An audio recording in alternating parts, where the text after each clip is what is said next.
Hello friends. Welcome back to my channel. मैं उम्मीद करता हूँ कि आप सब बढ़िया होंगे। तो आज हम एक ऐसे टॉपिक पर बात करेंगे जिसके बारे में मुझे बहुत क्वेरीज आ रही थी, क्योंकि कई क्लाइंट्स ऐसा बोलते हैं कि सर मेरा गवर्नमेंट एग्ज़ाम था, अ, और मेरा 1 या 2 नंबर पर एग्ज़ाम क्लियर नहीं हो पाया। या फिर कई क्लाइंट्स ऐसे होते हैं जो बोलते हैं कि सर मेरी जॉब में प्रमोशन होने वाली थी, मगर एट द एंड पॉइंट पर जाकर कुछ ऐसे सर्कमस्टांसेस बन गए कि मेरी प्रमोशन नहीं हो पाई, या फिर मैं खुद ही उस प्रमोशन के लिए वहां पर पहुंच ही नहीं पाया। तो वो रीजंस ऐसे होते हैं कि वहाँ सबसे इंपॉर्टेंट आ जाता है आपके भाग्य भाव को देखना, जो कि लक बोलते हैं हम। उसके लिए हमें नाइन्थ हाउस की का एनालिसिस करना बहुत इंपॉर्टेंट हो जाता है। तो आज हम इसी पर बात करेंगे कि कैसे नाइन्थ हाउस देखना हमारे लिए इंपॉर्टेंट हो जाता है जब भी हम, क्योंकि लक की सपोर्ट हमें हर एक कार्य में चाहिए होती है। कोई भी काम अगर हम कर रहे होते हैं, किसी भी कार्य में अगर हमें सफलता चाहिए होती है, तो उसके लिए हमारे भाग्य का सहयोग बहुत इंपॉर्टेंट होता है हमारे साथ, क्योंकि भाग्य एंड जो हमारे एफर्ट्स होते हैं दोनों मिलकर ही हमें सक्सेस पर पहुंचाते हैं। तो उसके लिए आज हम बात करेंगे कि कैसे कौन से, सबसे पहले तो हम बात करें कि कौन से प्लैनेट्स की मैच्योरिटी एज कब जाकर होती है, और आपके नाइन्थ हाउस में अगर कोई प्लैनेट पड़ा है तो आपका भाग्य उदय कब होगा एंड किस क्षेत्र में आपको सफलता मिलेगी। उसके बाद हम बात करेंगे कि हर एक, क्योंकि हमारी कुंडली में हर एक भाव का भाग्य अलग से देखना होता है, क्योंकि ये तो नाइन्थ हाउस तो हमारे लिए ओवरऑल जो हमारा मेन भाग्य का हाउस होता है वो नाइन्थ हाउस हो जाता है हमारे लगन से। मगर अगर हमने मतलब कोई भी सेपरेटली देखना हो कि अगर हमें किसी कार्य में सफलता चाहिए, तो उसके अलावा नाइन्थ हाउस के अलावा हमने उस जो भी काम हम कर रहे होते हैं उसके रिलेटेड जो भी हाउस होता है, उससे जो भी नाइन्थ हाउस बनता होता है वो देखना उतना इंपॉर्टेंट हो जाता है जितना लगन से नाइन्थ हाउस। जैसे अगर हम हमारी जॉब के रिलेटेड हम पूछना चाहते हैं कि हमें अपनी जॉब में कितना भाग्य का सहयोग मिलेगा, तो जॉब का हाउस हमें सबको पता है कि सिक्स्थ हाउस होता है। तो सिक्स्थ हाउस से जो भी नाइन्थ हाउस बनता है, जैसे सिक्स से सेकंड हाउस बन गया हमारे पास नाइन्थ हाउस, तो जो हमारी जॉब का भाग्य होगा वो हमें अपने सेकंड हाउस से, उसकी सेकंड हाउस की जो भी स्थिति होगी उससे देखकर पता चलेगा। क्योंकि लगन से नाइन्थ हाउस तो मेन हो गया देखना, मगर उसके साथ साथ उतना इम्पोर्टेंट जो हम कार्य कर रहे होते हैं उससे जो नाइन्थ हाउस पड़ता है वो देखना भी इक्वली इंपॉर्टेंट हो जाता है हमारे पास। तो सबसे पहले तो हम बात कर लेते हैं कि अगर आपके नाइन्थ हाउस में या फिर आप कोई भी कार्य कर रहे होते हैं, सबसे पहले तो हम यही बात कर लेते हैं। जैसे हमारे थर्ड हाउस हो गया हमारे एफर्ट्स का। अगर हम कोई एफर्ट कर रहे हैं उसमें हमें अपने भाग्य का कितना सहयोग मिलेगा, तो वो थर्ड हाउस से जो नाइन्थ हाउस पड़ता है, जैसे थर्ड हाउस से 11th हाउस आ गया हमारे पास, हमारे एफर्ट्स का भाग्य, तो उससे कितना हमें सहयोग मिलेगा वो हम 11th हाउस की स्थिति देखकर पता लगा सकते हैं। ऐसे ही फोर्थ हाउस अगर हमने हमारे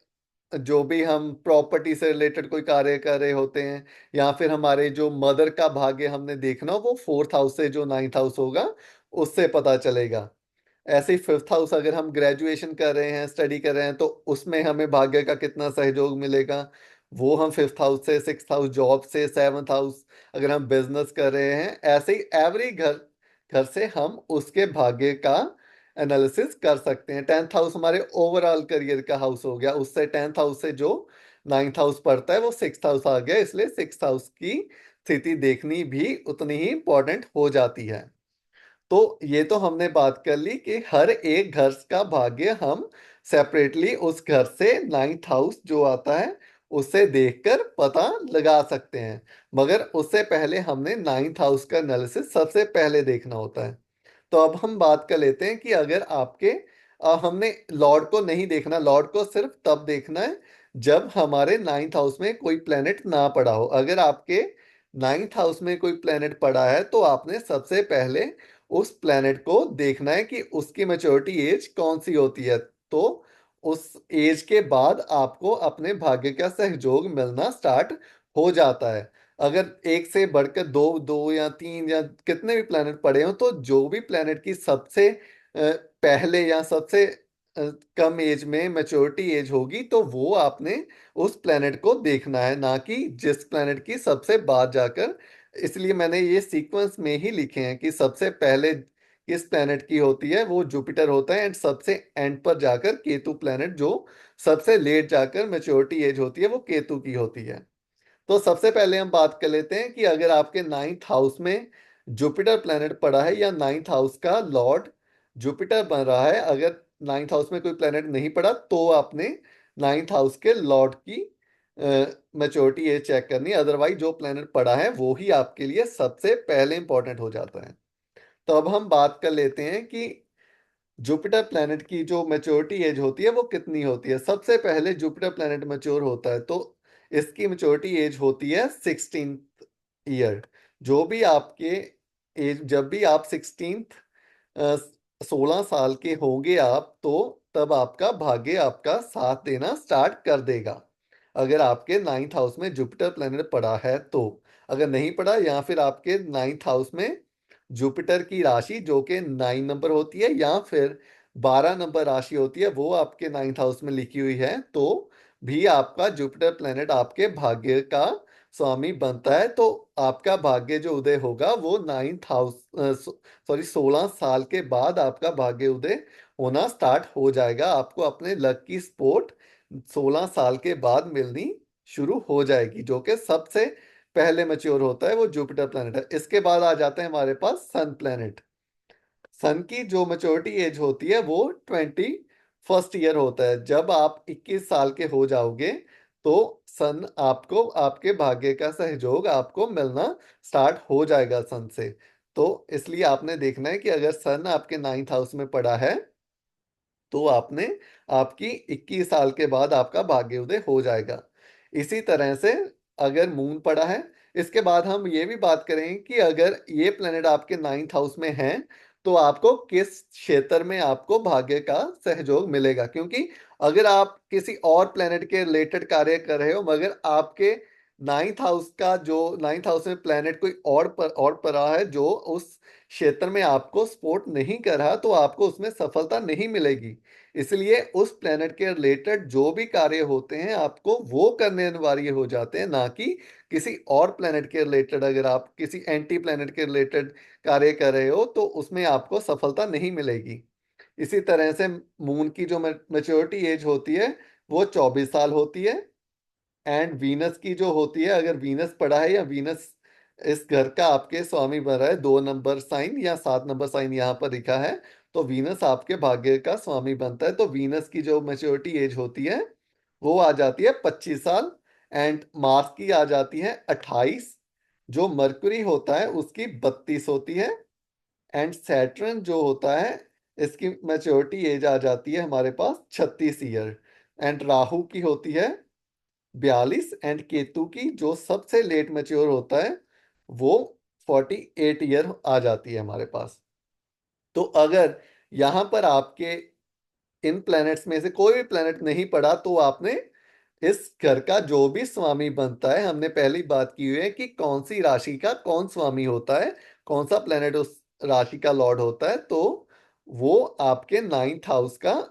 स्वामी बन जाते हैं। उसकी जो भी मैच्योरिटी एज होगी आपने वो देखनी है।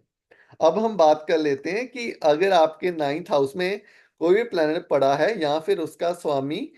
कोई प्लेनेट बन रहा है, तो उससे रिलेटेड कौन से क्षेत्र में हमें सफलता मिलेगी एंड हमें अपने भाग्य का सहयोग मिलेगा। तो सबसे पहले तो हम बात कर लेते हैं कि अगर आपके नाइन्थ हाउस में सन लिखा है, अगर कोई प्लेनेट नहीं है, अगर आपके एज एक से ज्यादा प्लेनेट हैं, तो सबसे कम एज में जिस भी प्लेनेट की मैच्योरिटी एज है, तो आपने उस प्लेनेट को ही देखना है।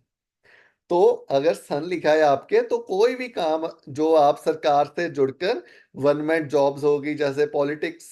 हो गई, एडमिनिस्ट्रेटिव पोजीशंस हो जाती हैं, लीडरशिप रोल्स हो जाते हैं, उनमें आपको अपने भाग्य का सहयोग अवश्य मिलेगा। एंड अगर हम हमारे यहाँ पर लिखा है मून प्लेनेट आ जाता है, जैसे अगर मून यहाँ पर लिखा है, तो आपके जो कोई भी जैसे पब्लिक डीलिंग का कोई भी काम हो जाता है, जैसे careers related to nursing jobs हो जाती हैं, नर्स हो जाते हैं, डॉक्टर्स हो जाते हैं, हॉस्पिटैलिटी जॉब्स हो जाती हैं, ट्रैवलिंग करना, तो ये सब मून के रिलेटेड आ जाती हैं। ऐसे ही अगर आपके यहाँ पर जैसे मार्स आ गया, मार्स यहाँ पर बैठा हो प्लेनेट, या फिर मार्स आपके नाइन्थ हाउस का लॉर्ड बन रहा हो, तो जितने भी जॉब्स में फिजिकल एफर्ट्स चाहिए होती हैं,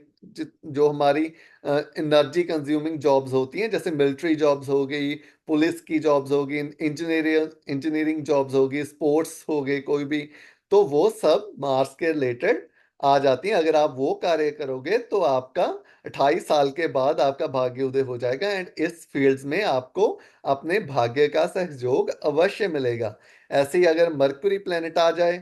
तो मरकुरी के रिलेटेड कोई भी कम्युनिकेटिव, जैसे कम्युनिकेशंस करने वाली जॉब्स हो जाती हैं, एनालिटिकल स्किल्स जिसमें चाहिए होती हैं, writing, journalism, teaching, accounting, banking, public speaking की जॉब जो होती हैं, ये सभी बुध के अंडर आ जाती हैं, अगर बुध आपके नाइन्थ हाउस में पड़ा है या इस घर का लॉर्ड बन रहा है। जैसे 3 नंबर साइन लिखा है या 6 नंबर साइन जेमिनाई या वर्गो साइन आपके नाइन्थ हाउस में पड़ा है, तो मरकुरी आपका नाइन्थ हाउस का लॉर्ड बन गया, तो ये सब क्षेत्र में आपको सफलता अवश्य मिलेगी, एंड आपको 32 साल के बाद अपने लक का सहयोग मिलना स्टार्ट हो जाता है। तो आगे हम बात कर लेते हैं, अगर जुपिटर प्लेनेट हमने बात की, ये सबसे कम एज में मैच्योर हो जाता है। जितने भी लोग जिनके नाइन्थ हाउस में जुपिटर पड़ा है, तो हम देखकर ही बोल देते हैं कि ये बच्चा जन्मजात ही भाग्यवान है, क्योंकि जुपिटर की नाइन्थ हाउस में स्थिति होना ही इस बात को दर्शाता है कि ये इंसान अ, अपना लक लेकर ही बॉर्न हुआ है। तो उसमें आ जाती हैं, अगर कोई भी जॉब जो हम बोल देते हैं जिसमें हम लॉ होता है, जैसे टीचिंग जॉब्स हो जाती हैं, किसी भी काम में हमें काउंसलिंग देनी होती है, स्पिरिचुअलिटी के रिलेटेड कोई भी काम हो जाता है, तो ये सब जुपिटर प्लैनेट के अंडर आ जाता है, जिसमें हमें और लोगों की मदद करनी पड़ती है, तो ये सब काम जुपिटर के अंडर आ जाते हैं। आगे हम बात कर लेते हैं, वीनस प्लेनेट आ गया। जैसे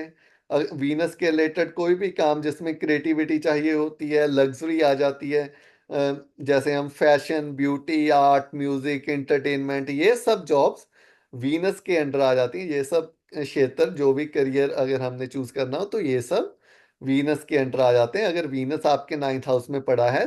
या फिर वीनस आपके नाइन्थ हाउस का लॉर्ड बन रहा है, तो आपको इन क्षेत्र क्षेत्र में आपको सफलता अवश्य मिलेगी, एंड आपको अपने लक का सहयोग भी अवश्य मिलेगा। आगे हम बात कर लेते हैं, आगे हमारे पास सैटर्न। अगर सैटर्न आपके नाइन्थ हाउस में पड़ा है, अगर कोई प्लेनेट नहीं पड़ा या फिर सैटर्न इस घर का लॉर्ड बन रहा है, तो आपको कोई भी काम जिसमें हार्ड वर्क होता है या डिसिप्लिन हमें चाहिए होता है, इंजीनियरिंग जॉब्स आ जाती हैं, construction work, real estate, mining, farming हो गया, ये सब काम सैटर्न के अंडर आ जाते हैं। तो इन इन प्रोफेशन में आपको अवश्य अपने लक का सहयोग मिलेगा, अगर आप इन कार्यों में जाते हो तो। ऐसे ही आगे हम बात कर लेते हैं, जैसे आगे हमारे पास राहु प्लेनेट आ गया, नाइन्थ हाउस में राहु लिखा है,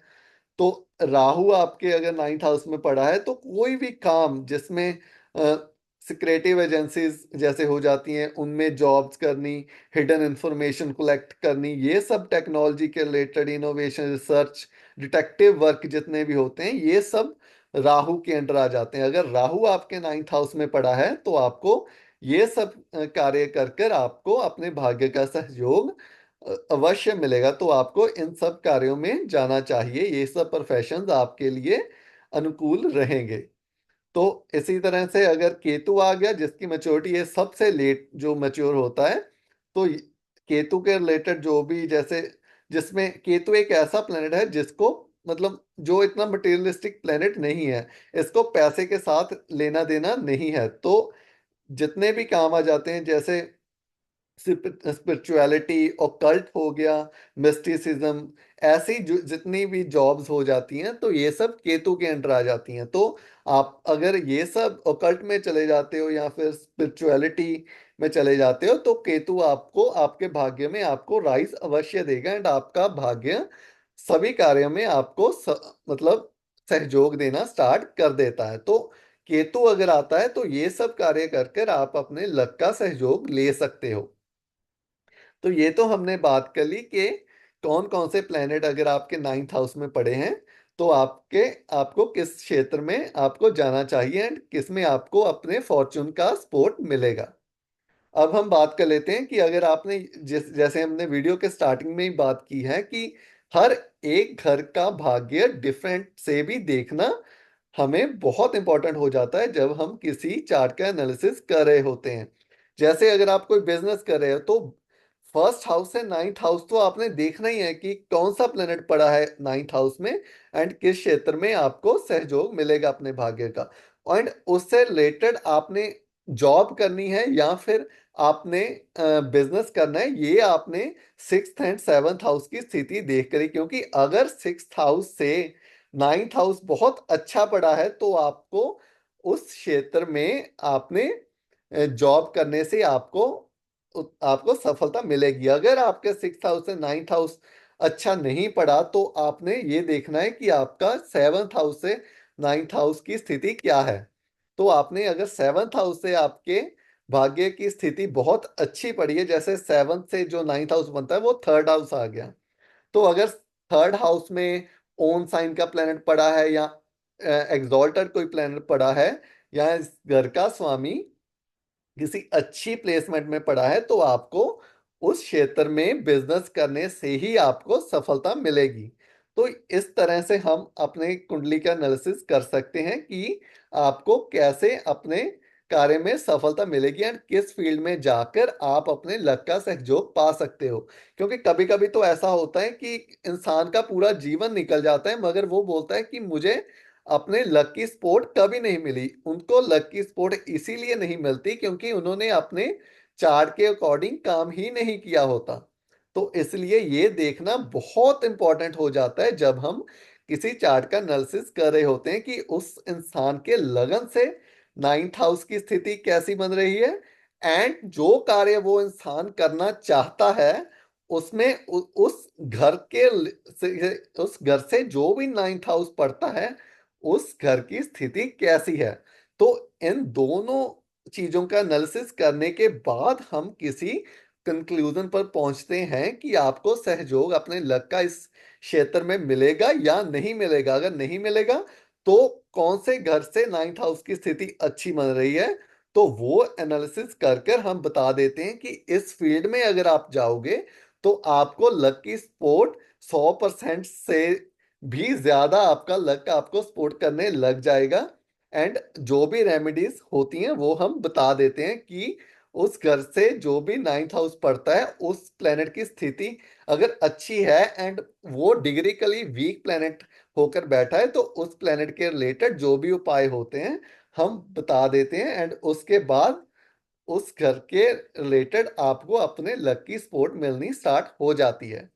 तो इस तरह से हमने देखना होता है कि कैसे हम अपने लकी स्पोर्ट ले सकते हैं, कैसे हमारा भाग्य उदय कब होता है एंड किस क्षेत्र में जाकर हमें अपने भाग्य का सहयोग मिलता है। तो ये तो बात हमने आज कर ली अपने लक के बारे में एंड आगे हम इसी तरह से किसी और टॉपिक के साथ मैं आपके साथ एक्सप्लेनेशन लेकर आऊंगा गाइस। एंड अगर आप पर्सनल कंसल्टेशन लेना चाहते हो मुझसे तो you can get my email from my description and I will respond to your query as soon as possible. तो इसी तरह से मिलते हैं किसी और नए टॉपिक के साथ गाइस, तब तक के लिए धन्यवाद। I hope you enjoy the video and have a good one. Bye, take care.